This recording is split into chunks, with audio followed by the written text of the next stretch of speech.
Welcome.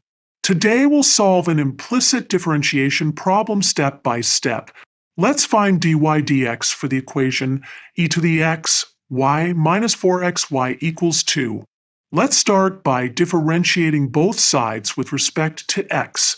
Remember, when we differentiate e to the xy, we need to use the chain rule because xy is a composite function.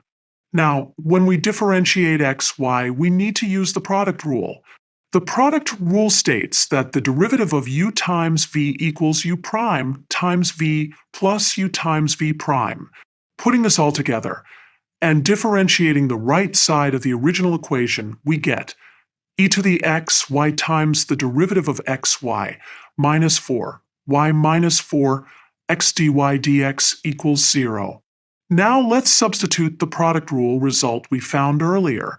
This gives us e to the x y times x dy dx plus e to the x y times y minus 4 x dy dx equals 0. Let's group the terms with dy dx together and the other terms on the right side.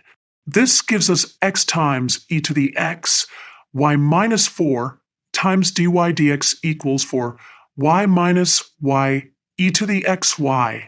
Now we can solve for dy dx by dividing both sides by x times e to the x y minus 4. This gives us dy dx equals negative y times e to the x y minus 4 divided by x times e to the x y minus 4. Finally, we can simplify this expression.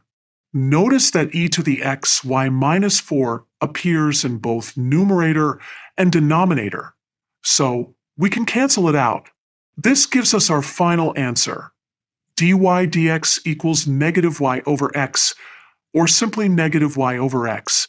And that's how we solve this implicit differentiation problem. Remember to carefully apply the chain rule and product rule when differentiating composite functions and products. Thank you for watching.